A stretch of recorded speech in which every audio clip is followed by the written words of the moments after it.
Hello, welcome. In this session, I am discussing on blood supply and functional areas of cerebrum. Learning objectives for this session are mentioning the chief arteries supplying the brain, describing the formation of circle of Willis, enumerating the branches of cranial part of vertebral artery, basilar artery, and cerebral part of internal carotid artery, explaining the arterial supply of cerebrum, outlining the functional areas of cerebral cortex, and enlisting the applied anatomical aspects. Chiefly, there are two arteries supplying the brain. Here is common carotid artery, which is giving external and internal carotid artery.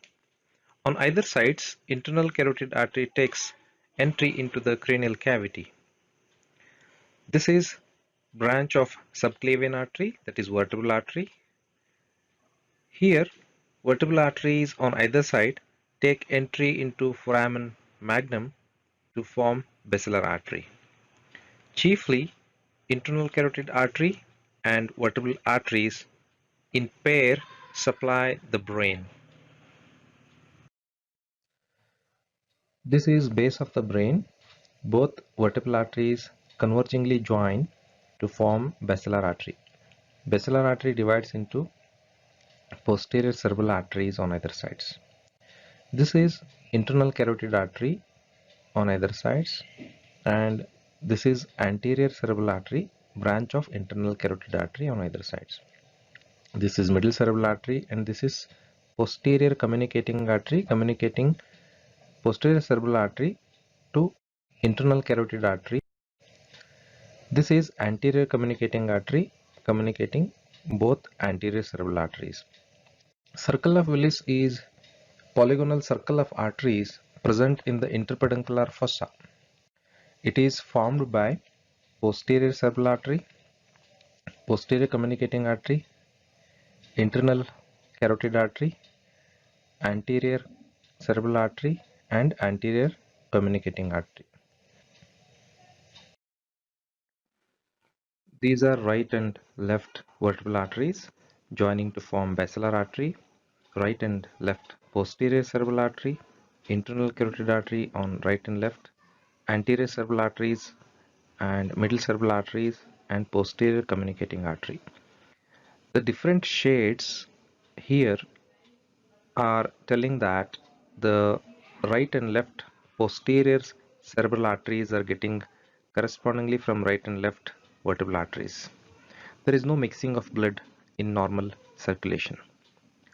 Indeed, if one of the major arteries forming the circle of Willis blocked, then this arterial anastomosis provides an alternative route through which blood can be supplied to the area of the blocked artery.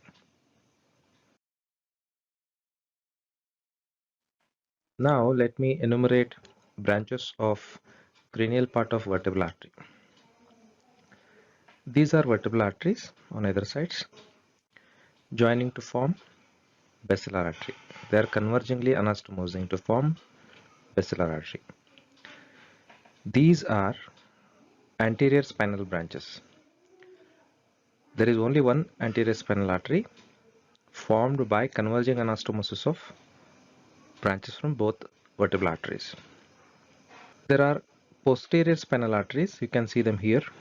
They are usually branch of one more branch of vertebral artery, that is posterior inferior cerebellar artery.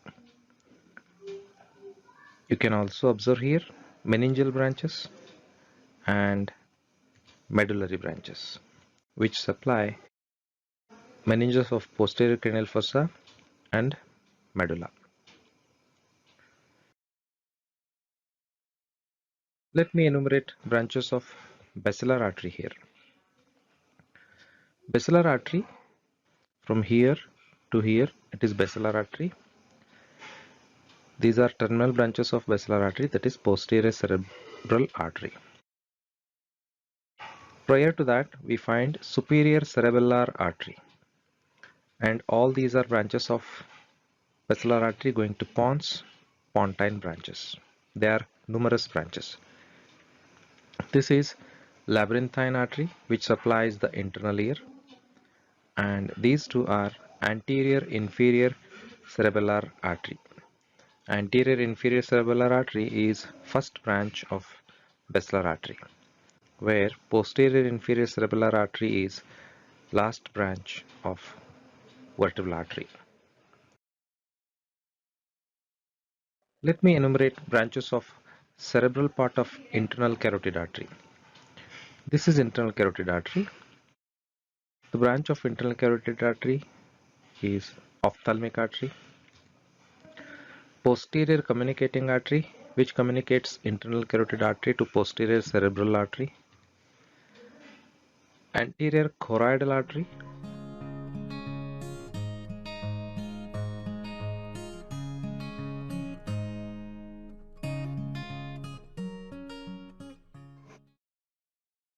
Anterior cerebral artery and middle cerebral artery. Anterior cerebral artery, middle cerebral artery are branches of internal carotid artery. Posterior cerebral artery is branch of basilar artery. Let me trace here blood supply to cerebral cortex by these cerebral arteries. This is circle of Willis. Here will be anterior cerebral artery. Here it is middle cerebral artery, and here is posterior cerebral artery. Anterior cerebral artery reaches the medial surface of the cerebral hemisphere. Middle cerebral artery passes into lateral sulcus. You can see here going laterally above the temporal lobe, which is cut here.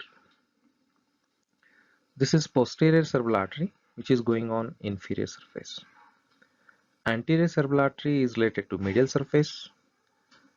Middle cerebral artery is almost ramifying on the superolateral surface of cerebral hemisphere. Posterior cerebral artery is chiefly supplying on inferior surface of cerebral hemisphere. Let us look at those arteries again.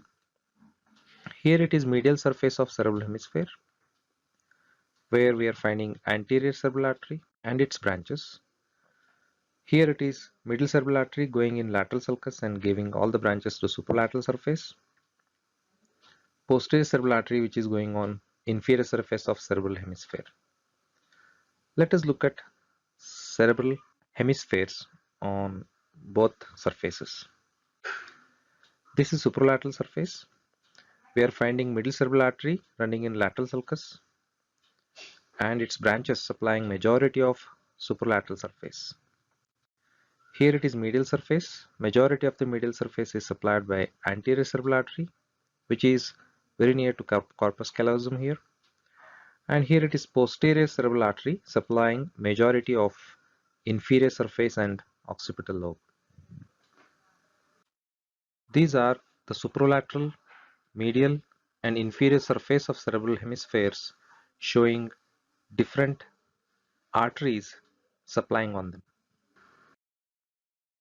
This is coronal section showing anterior cerebral artery here and middle cerebral artery in lateral sulcus between temporal lobe and parietal lobe, and this is on the medial surface, anterior cerebral artery.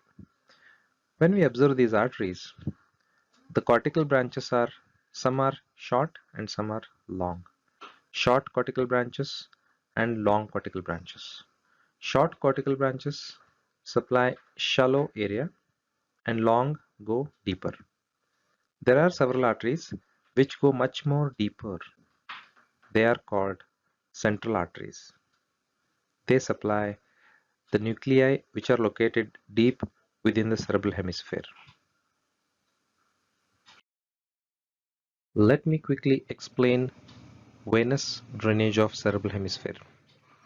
In sagittal plane, we find superior sagittal sinus, which drains into transverse sinus, sigmoid sinus, and into jugular vein. On the lateral sulcus, we find superficial middle cerebral vein, this one.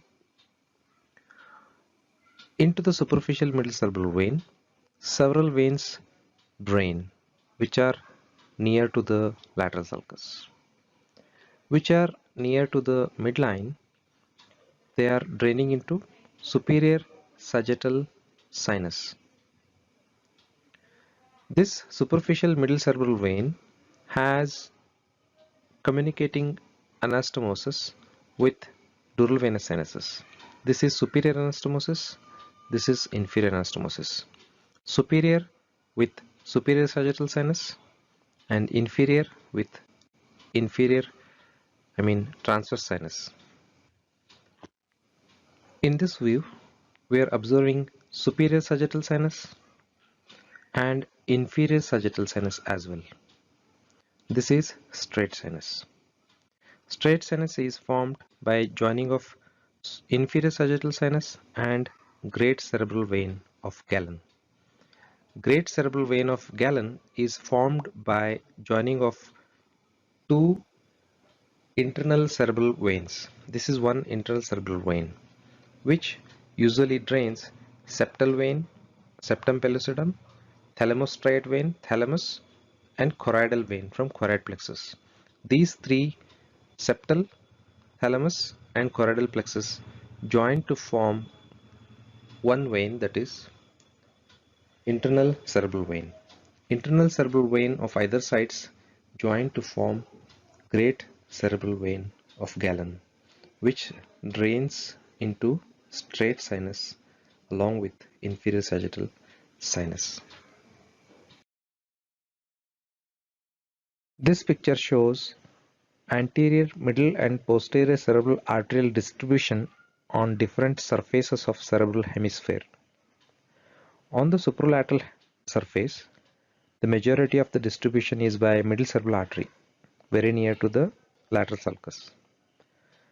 Near to the midline, it is by anterior cerebral artery, and inferiorly and on the occipital lobe by posterior cerebral artery. On the medial surface, chiefly it is by anterior cerebral artery, inferiorly it is by posterior cerebral artery, including occipital lobe, both on medial and lateral surfaces. On the inferior surface, posteriorly it is by posterior cerebral artery chiefly, and on the anterior side, laterally by middle cerebral artery and near the midline by anterior cerebral artery. Here we can observe occipital lobe inferiorly, laterally and medially completely it is supplied by posterior cerebral artery. This is one more picture showing anterior, middle and posterior cerebral arteries in pink, green and blue color distributing on cerebrum. The yellow color here represents anterior choroidal artery which supplies the deeper aspect of cerebrum. This knowledge helps us to identify exact locations of damage and resulting features or clinical features when we understand what are the different functional areas on different surfaces of cerebral hemisphere. Let us look at functional areas. Many scientists have mapped surface of cerebral hemisphere into different functional areas. Among the best scheme to map out functional areas, Brodmann and his mapping is very famous. Cerebral cortex has been mapped into 47 such areas and each is indicated by number. Let us look at few important Brodmann's functional areas. This is superlateral surface of cerebral hemisphere. This is frontal lobe. In frontal lobe, this is primary motor cortex or area number 4. This is prefrontal area and this is Broca's area. Motor cortex has all those neurons which project into corticospinal or corticonuclear tracts. Stimulation of these neurons bring about motor activity. Broca's area is for motor speech area. This is usually present on dominant hemisphere. It is usually on the left hemisphere. On parietal lobe, we find somatosensory area. Just behind it, here, there is vestibular area. We call it spatial area, which is responsible for spatial orientation. This somatosensory area receives all the somatosensory inputs from thalamus.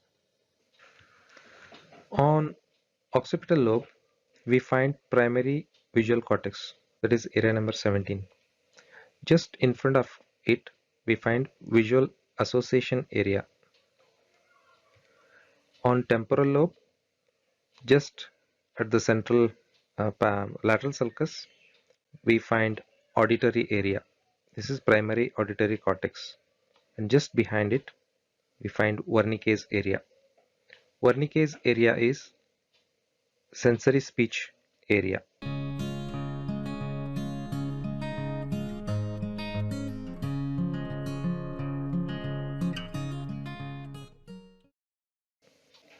On primary motor cortex and primary somatosensory cortex, whole body can be represented upside down.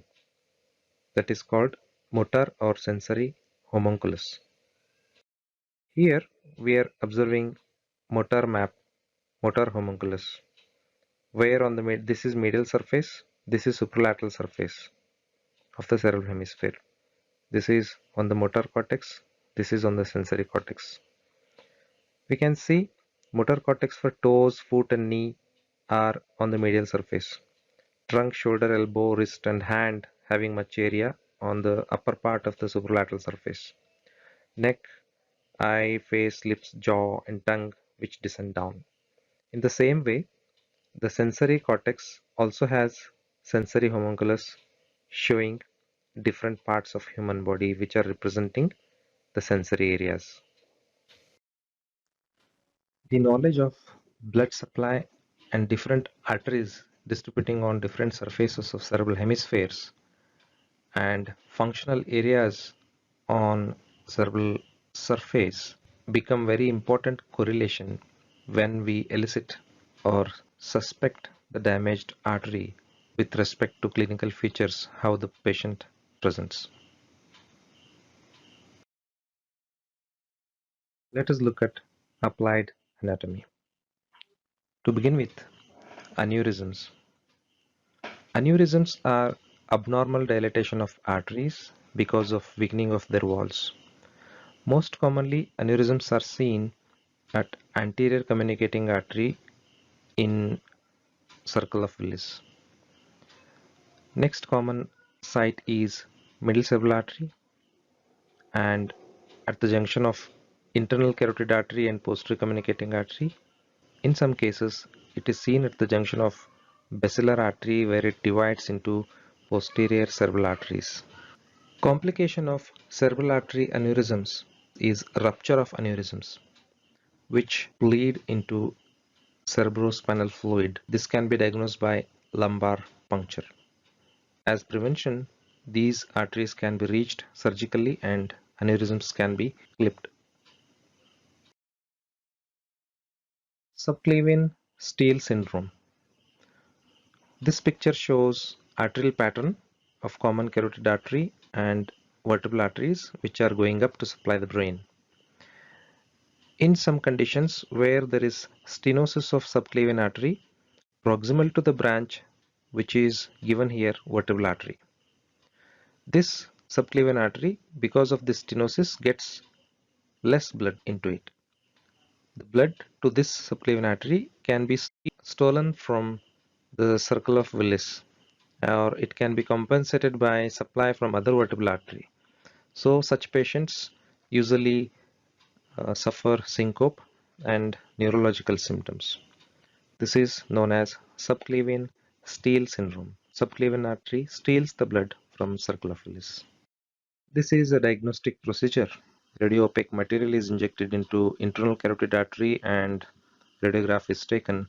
We can see arterial patterns here. This is anterior cerebral artery, both are seen right and left, and here it is middle cerebral artery and here posterior cerebral arteries of both sides. This is used to identify blockages if there are any in cerebral arteries. Usually all the contents of blood are not reaching to brain. This is cross section of capillary of cerebrum. It is covered by endothelium and then completely it is occluded outside by protoplasmic astrocytes. The foot plates of protoplasmic astrocytes completely seal the arteries. No matter which is leaking out from the capillaries are reaching into brain tissue. So this provides blood-brain barrier. This is the reason some of the drugs or all toxins which are into the capillary or venous system are not allowed to take entry into brain. This ends session on blood supply to cerebral hemispheres and functional areas. Have a great day.